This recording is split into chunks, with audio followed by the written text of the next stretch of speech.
오늘은 이제 민수기 15장이죠. 우리가 이제 지난 시간에 봤던 것처럼 이제 출애굽 1세대, 그러니까 출애굽 세대죠. 그 세대들의 반역, 그리고 이제 첫 번째 가나안 진입 시도 실패로 끝났죠. 그러니까 불순종이기 때문에 그거는 실패로 끝날 수밖에 없고, 그로 인해서 이스라엘 자손들이 이제 38년, 그러니까 거의 40년에 가까운 이제 광야 유랑의 시간을 이제 보내게 되죠. 이 40년에 가까운 그 긴 시간은 하나님을 멸시하고 반역한 죄에 대한 대가죠. 그렇지만 동시에 약속의 땅을 유업으로 받을 만한 새로운 세대를 키워내신 훈련의 시간이기도 했습니다. 한 시대가 가고 새로운 세대가 세워지는 소멸과 탄생의 시기라고 할 수 있는 거죠. 그런 까닭에 이제 15장 이후의 기록에는 이제 9세대 역사, 여전히 이제 반역이 이제 반복해서 나오죠. 뿐만 아니라 광야에서 자라난 이제 신세대들이 이제 성장하면서 나타나는 어떤 변화들, 여전히 부족한 부분이 있지만 그런 변화들이 함께 기록되어 있어요.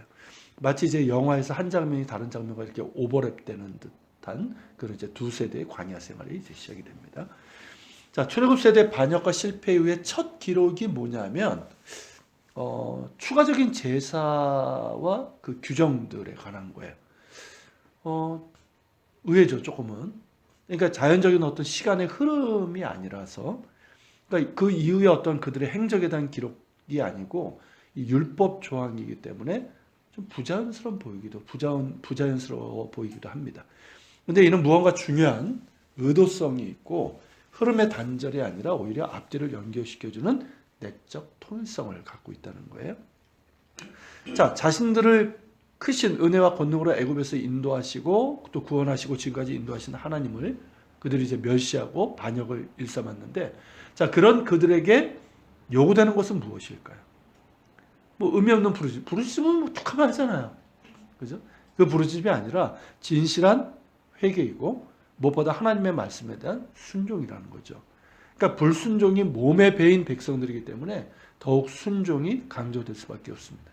그러니까 말씀에 대한 순종은 곧 하나님을 경외하는 것이고 그 순종이 있을 때 하나님을 신뢰하는 믿음으로 나아갈 수 있는 것이죠. 그런 까닭에 이 반역과 실패 이후에 또다시 율법이 이제 더해지는 겁니다. 그 중심은 하나님께 대한 예배죠. 그러니까 하나님을 경외하는 말씀의 순종은 하나님을 예배하는 것에서부터 시작이 되잖아요. 그래서 이제 이 15장에서는 요 예배, 제사에 대한 지침들로 시작됩니다. 그래서 이제 몇 개 지침이 있는데요. 먼저 1절서부터 31절이 제사 관한 지침들인데, 그 중에서 1절서부터 3절을 읽겠습니다.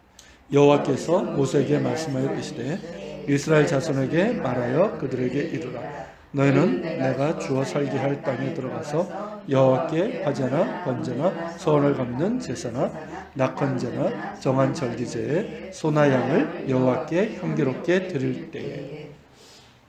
자, 여기 보면은 이제 핵심 키워드가 사실은 뭐냐면 너희는 내가 주어 살게 할 땅에 들어가서, 이 말씀이에요.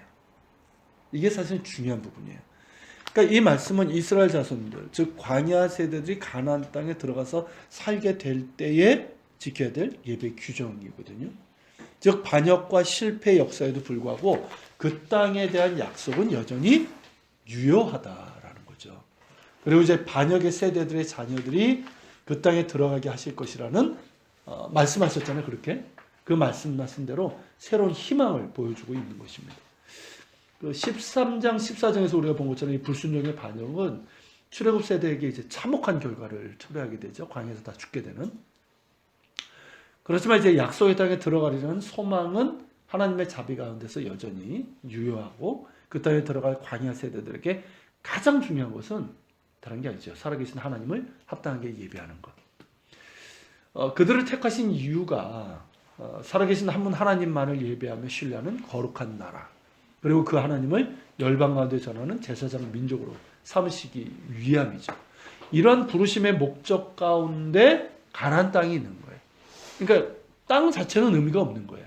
이런 하나님의 부르심의 목적이 있고, 이 목적이 있기 때문에 이 땅이 의미가 있는 거죠. 그런 까닭에 그 땅에서 가장 중요한 것은 예배고, 이 예배의 성공이 그들이 그 땅에서 살아갈 수 있는 자격이 있는지, 그리고 그들을 택하신 뜻을 이루어갈 수 있는 가능성이라고 할 수 있는 거죠. 이제 세부적인 내용으로는 먼저 하나님을 예배할 때 드리는 예물들에 대해서 다루고 있습니다. 그러니까 번제를 비롯한 이 제사에 대한 보완적인 내용인데 이미 이거는 앞에서 뭐 이렇게 여러 번 반복이 됐잖아요. 좀 보완적인 내용이에요. 그래서 3절에서 말씀하고 있는 제사는 화목제로 볼 수가 있습니다. 그러니까 여기 보면 서원을 갚는 제사나 낙헌제나 정한절기제 이렇게 되어 있는데 이건 뭐 화목제라고 할 수 있는 부분이죠. 즉 여기서는 이제 서원을 하여 자발적인 봉헌, 그게 이제 낙헌제잖아요. 서원제나 낙헌제. 그리고 이제 감사로 화목제를 드릴 때 드릴 예물에 대한 지침을 다루고 있습니다. 이를 이제 도표로 정리하면 이렇게 정리할 수 있어요. 그래서 화제, 번제, 서원제, 낙헌제, 절기제는 이제 소나 양을 드리는데 그때 뭘 같이 드리라? 고운 가루 10분의 1 에바에 기름 4분의 1 흰을 섞어서 소주를 드려. 그 1 에바, 요 밑에 맨 밑에 보면 1 에바는 약 23리터 정도 됩니다. 그러니까 여러분들이 계산하세요. 2.3리터겠죠. 고운 가루. 그러니까 고운 이제 밀이나 보리 그 가루를 얘기하는 거죠.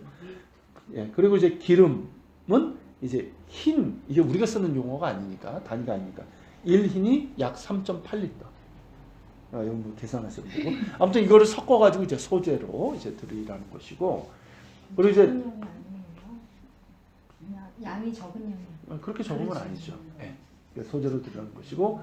그리고 이제 번제나 다른 제사 같은 경우는 이제 어린 양을 드릴 때가 있는데 그때는 이제 포도주 4분의 1 흰을 드리고 그리고 이제 순양을 드릴 때는 고운 가루 10분의 2 에바, 5분의 1이겠죠. 에바에 기름 3분의 1 흰을 섞어서 전제로 드리고 그리고 이제 번제, 서원제, 화목제에서 수송아지를 드릴 때 이건 들리죠. 소양, 이게 제물의 차이죠. 수소양을 드릴 때는 고운 가루 10분의 3 에바에 기름 2분의 1 흰을 소재로 드리고 또 전제로 포도주 2분의 1 흰을 드려라.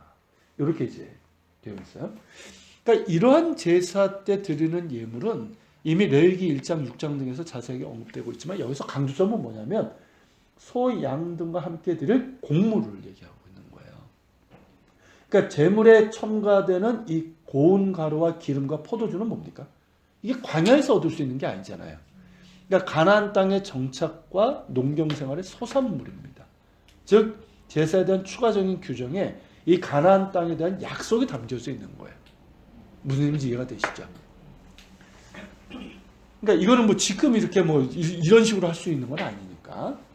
자, 그리고 이제 13절부터 16절 읽어보면 누구든지 본토 소생이 여호와께 향기로운 화제를 드릴 때에는 이 법대로 할 것이요 너희 중에 거류하는 타국인이나 너희 중에 대대로 있는 자나 누구든지 여호와께 향기로운 화제를 드릴 때에는 너희가 하는 대로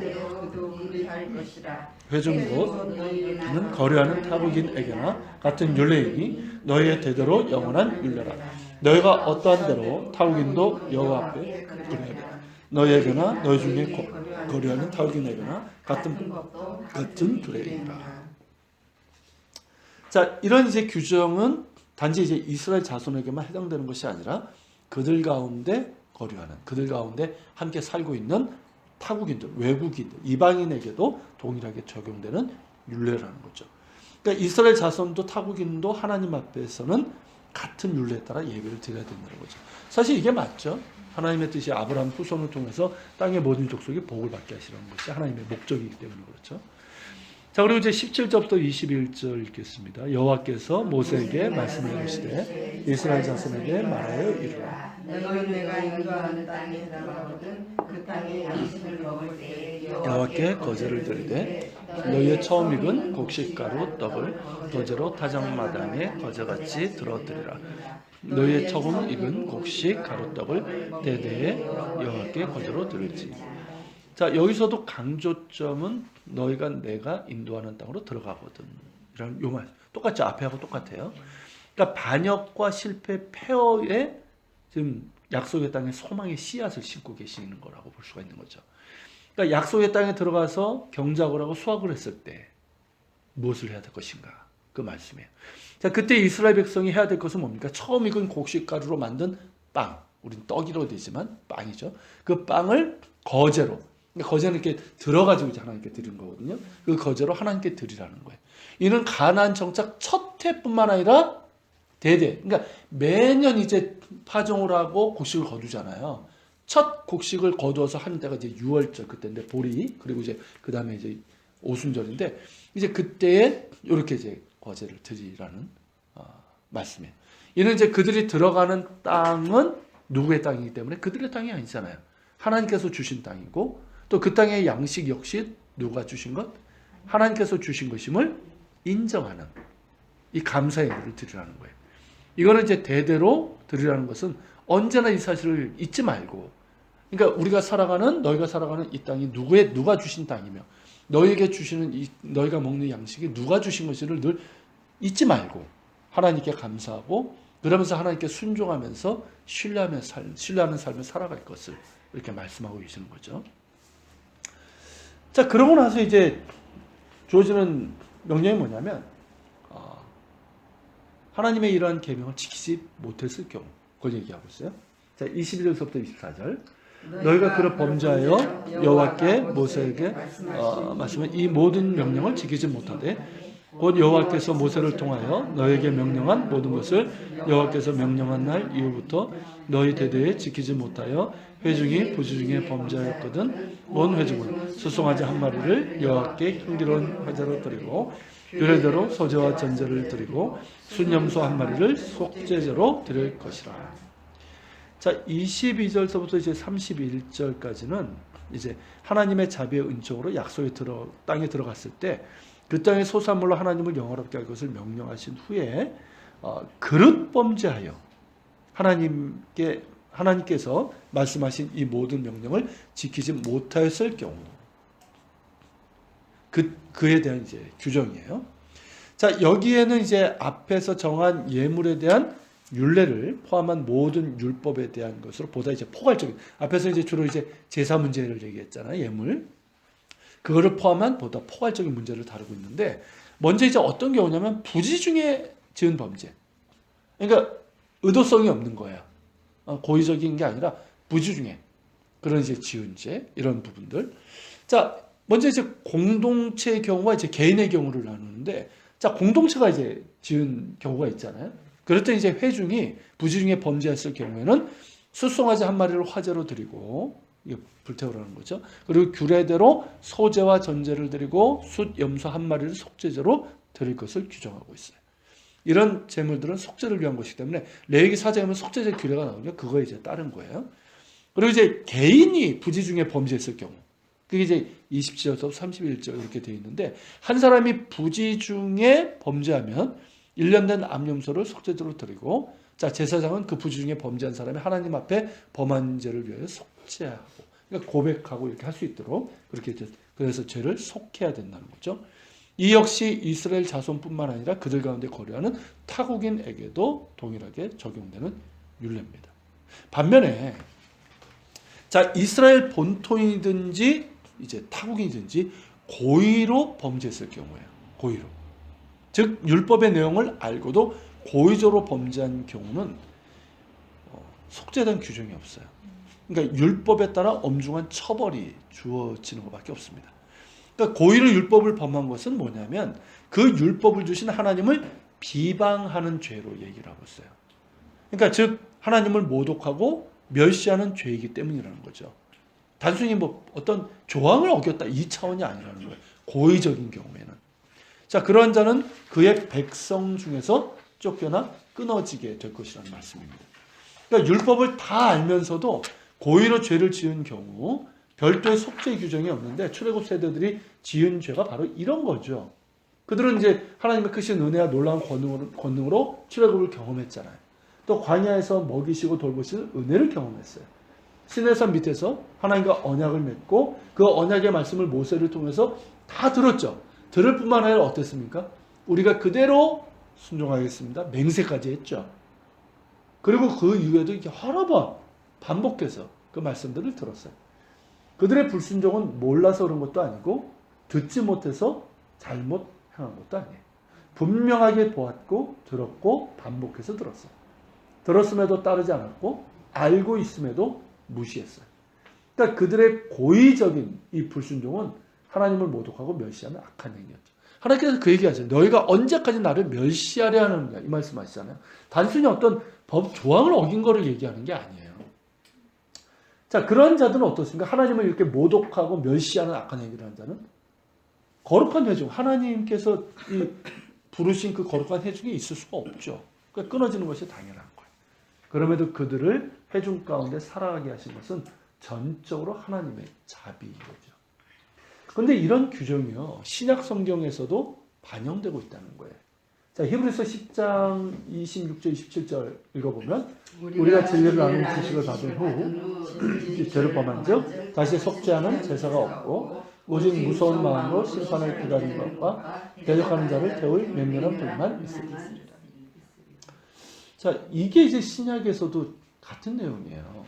그러니까 예수 그리스도 안에서 주어지는 용서의 은혜가 있지만, 자, 진리를 아는 지식을 받았고 잘 알고 있음에도 불구하고 고의적으로, 즉 이거는 뭐냐면 악의적으로요. 악의적으로 죄를 범하는 경우, 그 아들을 내어주신 하나님의 사랑과 십자가에 달려 속죄 제물이 되신 그리스도의 희생, 이거를 아무것도 아닌 것으로 만드는 죄예요. 그렇지 않습니까? 그 아들을 내어주시기까지 사랑하신 하나님의 사랑이 아무것도 아닌 게 되어버리는 거예요. 그렇죠? 자신의 생명을 우리를 위해서 내어주신 그리스도의 희생을 아무것도 아닌 걸로 만들어버리는 거예요. 이 악의적으로 죄를 범하는 경우에는. 물론 여기서는 이제 히브리서에서는 그 부분을 집중적으로 얘기하고 있어요. 진리신 예수 그리스도의 복음을 배도하는 죄. 분명히 그 구원의 은혜를 받았음에도 배도하는 경우. 그러니까 뭐 우리나라 같은 경우는 신사참배였고, 초대교회 때는 또 이제 그 로마의 신들에게 이제 절하는 그런 배도, 그런 경우죠. 이런 이제 죄를 지목하고 있지만, 이 외에도 이미 분명하게 진리를 아는 지식을 받은 후에도 악의적으로 죄를 범했을 경우, 이건 굉장히 심각한 문제라는 거죠. 엄중히 경고하고 있어요. 베드로 후서 역시 같은 문제를 다루고 있습니다. 2장 20절서부터 22절인데, 만일 그들이 우리 주 대신 구주 예수 그리스도를 알므로 세상의 더러움을 피한 후에 다시 그 중에 얽매이고 지면 그 나중 형편이 처음보다 더 심하리니 의의 도를 알기 위해 받은 거룩한 명령을 저버리는 것보다 알지 못한 것이 도리어 그들에게 나옵니다. 참된 속담에 이르기를 개가 그 토하였던 것에 들어가고 돼지가 씻었다가 더러운 구덩이에 도로 누웠다 하는 일이 그들에게 임하였다. 자, 예수 그리스도를 알므로 세상의 더러운 죄에서 씻김을 받았고 의의 도를 알고 있음에도 받은 거룩한 명령을 저버리고 고의적으로 범죄할 경우 그 나중 형편이 오히려 예수 믿기 전보다 더 심해지고 고약해진다, 이 뜻이에요. 실제로 뭐 지금의 현실을 보면 부인할 수 없는 말씀 아닙니까?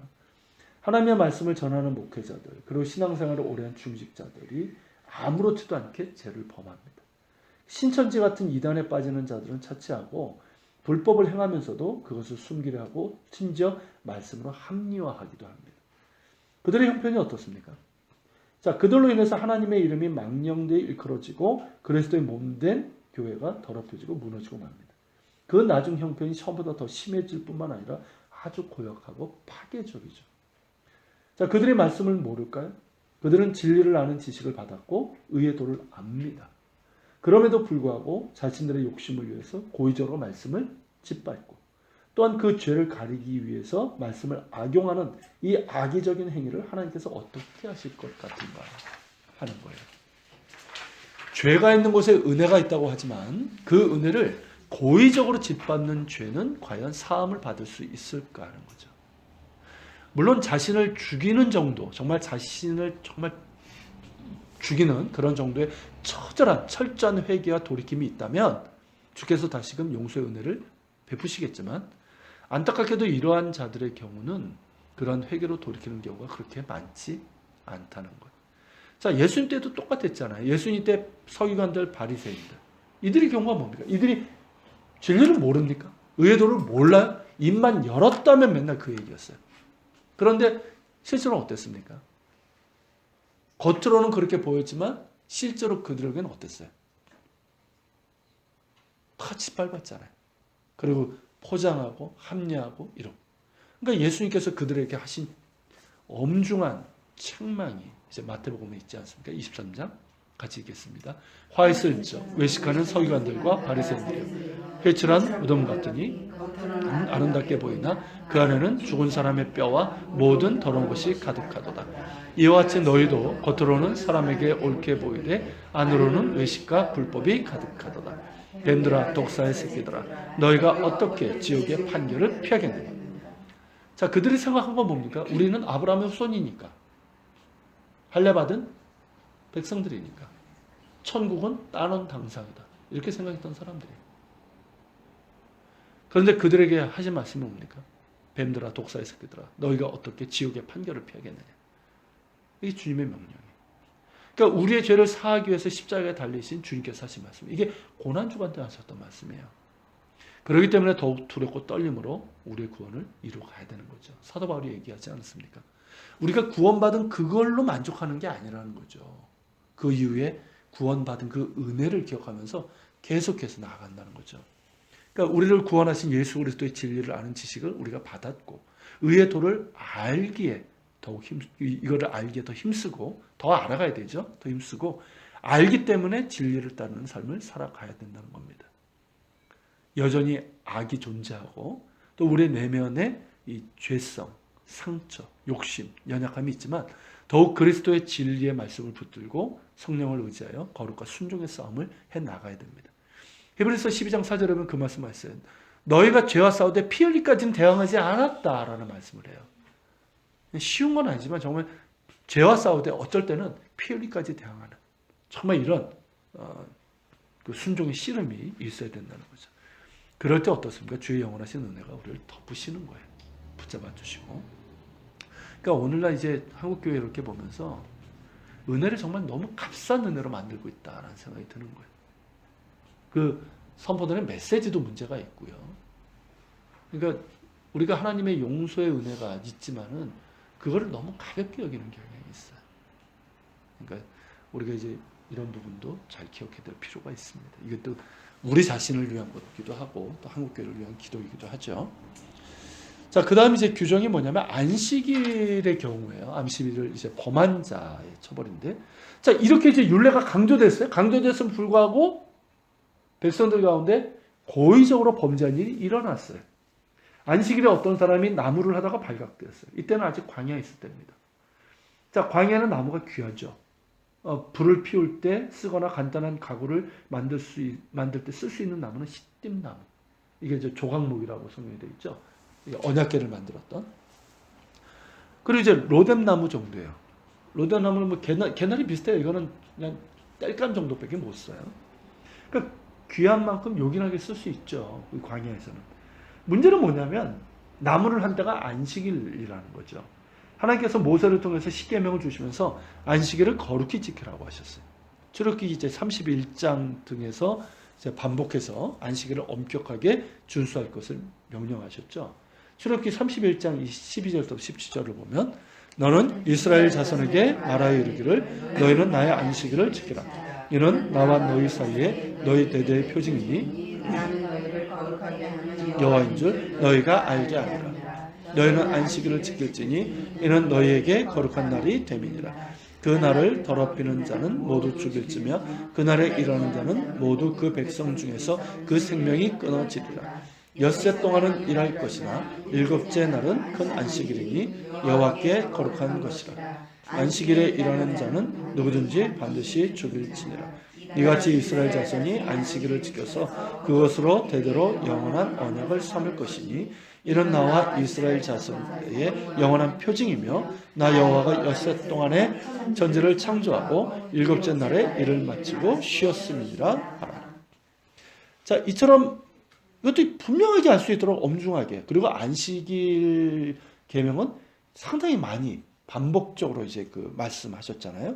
그럼에도 불구하고, 그리고 게다가 요 바로 앞에서 이제 이런 말씀이 주어졌는데도 불구하고 안식일에 나무를 했다는 건 뭡니까? 이건 고의적인 거예요. 고의적으로 범한 거죠. 그리고 이제 안식일은 하나님과 이스라엘 사이에 영원한 언약이고 그 관계의 표징이에요. 표징. 그런 가닥에 안식일을 범한 것은 단순히 그날에 노동을 했느냐 안 했느냐 이 문제가 아니거든요. 하나님과의 언약을 깨트려버린 그런 죄상이 됩니다. 그러한 이유로 안식일을 고의적으로 범한 자는 백성 중에서 끊어지는 형벌이 주어지게 되는 거죠. 그 처벌을 이제 진영 밖에서 하는 것은 뭐냐면 그 죄와 죽음으로 인해서 진영이 부정해진 것을 막기 위해서고 고의적인 죄가 그 회중 가운데 누룩처럼 전염되는 것을 막기 위해서죠. 이 이야기에서 중요한 것은 뭡니까? 안식일의 의미죠. 안식일. 우리에게 이제 주일이고 물론 이제 지금 주일을 이제 이런 구약의 율법 규정으로 그대로 적용할 수는 뭐 좀 그런 어려움이 좀 있지만 어쨌든 이제 의미는 같은 거예요. 그러니까 그 날은 이 주일은 뭐냐면 노동을 그치고 하루를 쉬는 차원이 아니라는 거죠. 이건 하나님과 맺은 그리스도 예수 안에서 하나님과 맺은 영원한 언약의 표징이고 기억이라는 점이죠. 그러니까 이 안식일 우리가 이제 주일을 기억하는 것은 누구를 기억하는 거예요? 하나님을 기억하는 것이고 그분과 맺은 영원한 언약을 기억하는 거예요. 그래서 그것을 기억하는 자는 안식일을 구별하여 거룩하게 지키게 됩니다. 예배를 통해서 하나님의 은혜와 영원한 언약을 기억하고 그 은혜의 기억을 가지고 세상 가운데서 예배자로 살아가게 되는 거죠. 그렇기 때문에 기억하라. 이거 굉장히 강조하는 거예요. 기억하라. 자, 우리 이제 마지막 규정이 뭐냐면 옷단 귀에 닿는 술, 옷술이죠. 그러니까 그걸로 이제 말씀을 기억하라는 건데 이게 37절서부터 41절까지입니다. 자, 30절부터 39절 여호와께서 모세에게 말씀하시되 이스라엘 자손에게 명령하여 대대로 그의 옷단 위에 술을 만들고 청색끈을 그 위에 술에 더하라. 이 술은 너희가 보고 여호와의 모든 계명을 기억하여 준행하고 너를 방종하게 하는 자신의 마음과 눈의 욕심을 따라 음행하지 않게 하기 위함이라. 자, 이 규례는요, 이제 옷단 귀에 술을 만들고 청색끈을 그 귀에 술에 더하라라는 거예요. 여기서 이제 술로 번역된 단어가 히브리어 단어가 찌릿이에요. 찌릿. 예, 찌릿이 아니고 찌릿. 근데 유대인들은 지금도 이 규정에 따라 옷단 깃에 다는 이 술, 옷술이죠. 찌릿을 만들어 있습니다. 밑에 이제 그림인데요. 그러니까 두 종류가 있어요. 그냥 흰색만으로만 하는 게 있고 흰색에다가 청색을 더하는 경우가 있습니다. 그래서 보통 이제 그 두 종류로 유대인들은 만들어요. 그러니까 이 일종의 속옷이에요. 우리 이제 그 남자들이 입는 아니 요즘 런닝이나 혹은 유대인들은 런닝을 안 입는 경우가 많거든요. 이런 이제 비슷한 것. 그러니까 거의 런닝처럼 입는 것 같아요. 이거를 입는데 이런 식으로 만들어요. 그러니까 목구멍 빼고 이렇게 한 다음에 이쪽 그렇죠. 이렇게 해서 그냥 집어 넣는 거예요. 그래서 네 군데 이렇게 구태기에다가 이렇게 근데 한번 들어보세요. 의미가 뭔지. 이렇게 만들고 그리고 이제 그 탈릿이라고 해서 그러니까 그 기도할 때 이렇게 쓰는 숄 같은 게 있어요. 거기에다가도 네 군데 모서리에다가 이 술을 만듭니다. 그 술 같은 경우는 이제 메인 술에다가는 이렇게 파란색을 이렇게 해요. 이렇게 하는데 여기 밑에 그림에서 보는 것처럼 이렇게 이제 그 맨 위에 중앙에 있는 게 이제 안에다가 있는 것이고 그리고 맨 밑에 그 우측에 보면 지금 걸어가고 있는 유대인 보이십니까? 여기 보면 바지로 이렇게 보이죠. 이게 셔츠를 입었는데 요 술이 있잖아요. 술이 있으니까 요거는 밖으로 빼는 거예요. 이렇게 입고 다녀요. 그러니까 양복을 이렇게 셔츠를 거쳐도 술이 밖으로 나와요. 이렇게 보여요. 저는 남방에 붙어 있는 술인 줄 알았어요. 아니에요. 네. 네. 그리고 이제 처음 봤네요. 기도할 때는 이제 탈릿, 이 사람 옷 이렇게 걸치고 있죠. 이렇게 딱 하고 있는. 이 그리고 할아버지 위에는 이 모습은 진짜 이스라엘에서 흔하게 보거든요. 그리고 이제 이렇게 탈릿을 들고 있는 요거는 이제 그걸 통해서 의미를 하는 건데. 자, 다음 페이지 한번 보세요. 자, 유대인들의 경우는 이 옷술, 찌릿을 이 말씀에 따라 이제 청색과 흰색으로 매듭을 짭니다. 이 두 색은 이제 성막과 제사장의 옷에 사용된 색이에요. 주색입니다, 이게. 그리고 기도할 때 쓰는 탈릿도 이 두 가지예요. 청색과 흰색이에요. 흰색 바탕에 이제 양쪽에 이제 청색으로 이렇게 들어가 있죠. 그러니까 그런 이제 의미가 있고요. 그리고 이제 매듭 역시 의미를 부여하는데 매듭의 의미가 뭐냐면 토라, 오경이잖아요. 이게 어떻게 되냐면 이게 쭉 여러 가지 이제 갈래인데 요 파란색으로 5번을 이렇게 하는데 이게 5개잖아요. 오경이죠. 그리고 이제 요 요 5개인데 요 할 때마다 이렇게 매듭이 있는데 그게 하나님의 이름 4글자 있잖아요. 우리가 야훼라고 하는 4글자인데 그 4글자의 이 글자 하나하나가 알파벳 숫자잖아요. 그러니까 숫자로 이렇게 하고 5개째는 뭐냐면 5개 그 매듭 숫자를 합하면 하나라는 의미가 나와요. 그러면 이게 뭐가 되냐면 자, 하나님의 이름이 4글자죠? 네. 4개에다가 그리고 하나를 뜻하는 의미로 매듭을 짜요. 그러니까 매듭자는 횟수가 숫자를 의미하는 거예요. 문제인지 아시겠죠? 그러니까 뭐가 되냐면 여호와는 한 분이시다. 이게 되는 거예요. 그러면 이게 뭡니까? 이게 신명기 6장 4절이에요. 쉐마 들으라 이스라엘 우리 하나님 여호와는 한 분이신 하나님이시니 이거예요. 그러니까 이제 물론 이제 이거는 좀 후대에 부여된 의미이긴 하지만 이 찌릿이 가지고 있는 의미는 안식일과 같이 뭡니까? 언약의 표징이에요. 그러니까 안식일이 그들이 살아가는 날들 가운데서 주어지는 언약의 표징이라면 이 옷단 귀에 사는 다는 술은 실제로 이제 옷을 입고 살아가는 가운데 기억해야 될 시각적이고도 상징적인 표징이라고 할 수 있어요. 그러니까 이 옷을 보세요. 이 그림에서 보는 것처럼 자 이거를 이제 단 네일을 입고 다니면 자연스럽게 이런 어떻습니까? 팔이 이러면 이게 다요. 거추장스럽지만 다요 이게 그죠? 이게 달면 달 때마다 어떻습니까? 그 옷을 자꾸 계명을 기억하는 거예요. 예를 들면 내가 장사를 해 비슷한데 지금 살짝 속이려고 그래. 근데 이렇게 딱 하다가 아 이게 딱 걸렸어. 그러면 아유 안 되지. 이런 의미예요. 뭔지인지 아시겠죠? 어? 족쇄해야지. 그리고 이제 그러니까 오죽하면 이런 말씀을 하시겠어요. 그러니까 기도하거나 예배 드릴 때는 어떻게 하냐면 탈릿을 이렇게 덮어요. 덮으면서 하나님의 은혜가 내가 이제 덮여 있다라는 의미고 그리고 이걸 잡아요. 끝에 있는 탈릿을 이렇게 딱 잡고 그러고 기도하는 거예요. 그러면서 이 계명을 기억하면서 기도하는 거예요. 그렇게 예배하는 거예요. 그러니까 이것을 통해서 의도하시는 바가 뭐냐면 여기 있는 것처럼 너희가 39절에 있죠. 너희가 보고 여호와의 모든 계명을 기억하여 준행하고 너희를 방종하는 자신의 마음 눈의 욕심을 따라 음행하지 않게 하라. 그렇잖아요. 음행도 마찬가지잖아요. 뭐 이렇게 음행하려고 이렇게 뭐 표현이 그렇지만 옷을 딱 벗을 때 이게 딱 걸리잖아. 그러면 그걸 봐서라도 다시 옷 입어야 되는 거예요. 그러니까 이게 우리가 하나님이 그걸 아시는 거예요. 우리가 얼마나 이제 악하고 그리고 유혹에 약한지를 아시는 거예요. 욕심이 있고 그 속에. 그러니까 이런 장치. 그러니까 이것뿐만 아니라 찌릿뿐만 아니라 뭡니까 그 문설주에 다는 매주자 있잖아요. 그것도 있고 이 기도할 때 여기 다는 테펠린 같은 경우 이런 경우도 다 마찬가지예요. 그러니까 모든 시각적이고 촉각적인 이런 것들을 통해서 하나님께서 우리의 여기 있는 것처럼 방종하는 마음, 우리의 욕심 이런 것들을 이제 좀 절제하길 원하시는 거예요. 계명을 기억. 그래서 우리가 볼 때는 참 뭐 이런 것까지. 근데 저는 이런 걸 좀 했으면 좋겠다는 생각이 들어요. 우리 크리스찬들도 크리스찬들도. 그러니까 우리는 이제 대신 십자가 목걸이를 달고 다니는데 했는지 안 했는지 모르고 이게 어쩔 땐 부족 같기도 하고, 그죠? 의미 없는 장식. 기억한다기보다 그 호신에 가까운 호신 조신. 그러니까 이게 유대인들이 이렇게 보면요, 이스라엘에 가가지고 유대인들, 그 정통 유대인들이죠. 그 사람들 이렇게 보면 참 힘들게 산다 이런 생각도 들다가도 한편으로는 야 저렇게 살아야 되지 않나. 근데 그 사람들은 대신 이제 너무 그 율법 규정에 이제 묶여 있다 보니까 자유함이 있는 거죠. 그러다가 예수님을 만나게 되면 그 모든 구속이 구속하는 자 그러니까.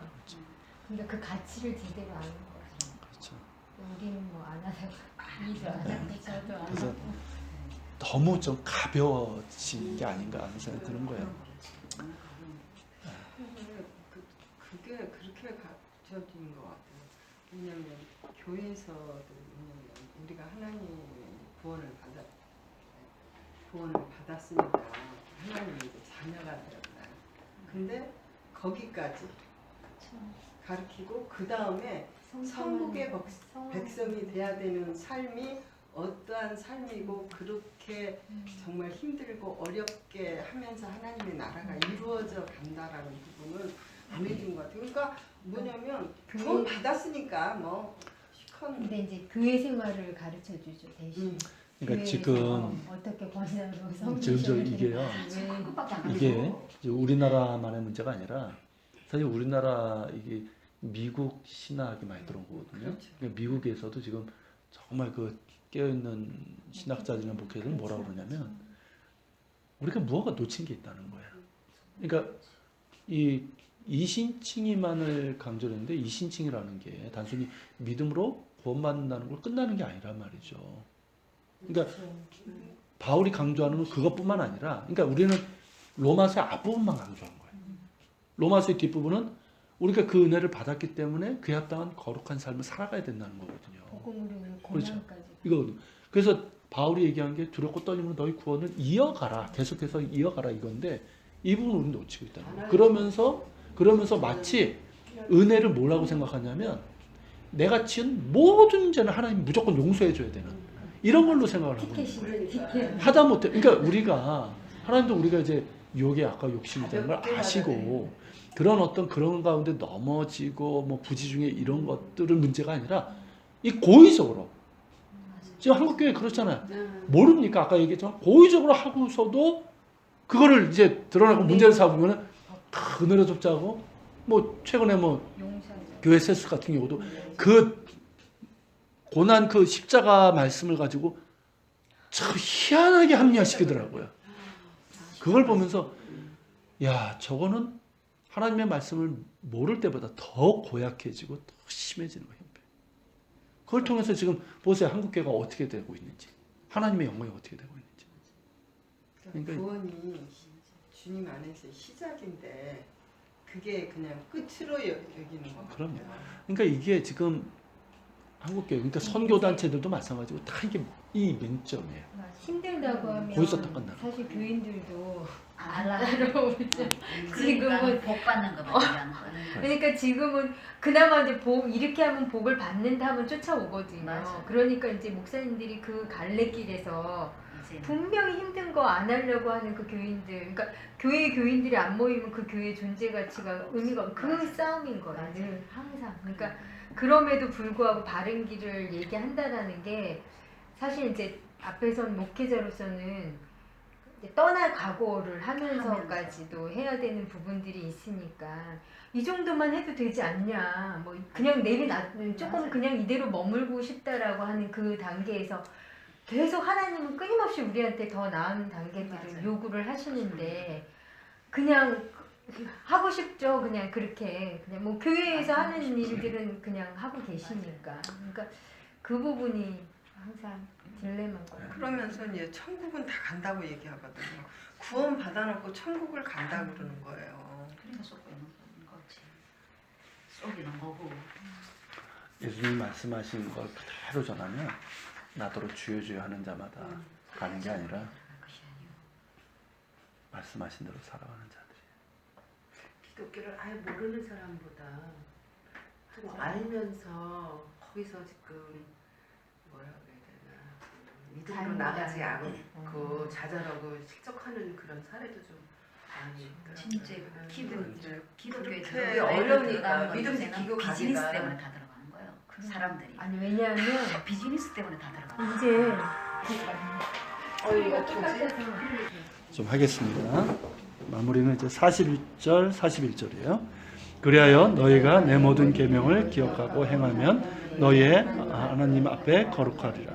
나는 여호와 너희 하나님이라. 나는 너희의 하나님이 되려고 너희를 애굽 땅에서 인도해 내었느니라. 나는 여호와 너희의 하나님이니라. 자, 15장의 결론이에요. 그러니까 반역과 실패 출애굽 세대 그리고 광야에서 났지만 약속의 땅을 차지하게 될 세대들 모두에게 주어진 명령이죠. 그들에게 가장 중요한 것은 하나님의 계명을 기억하며 행하는 순종입니다. 그럴 때 그들은 하나님 앞에 거룩한 백성이 될 것이고 그것이 그들을 애굽 땅에서 인도하셔서 그들의 하나님이 되고자 하신 하나님의 뜻을 이루는 길이라는 거죠. 자, 우리 지금 기도하는 시간을 좀 갖겠습니다.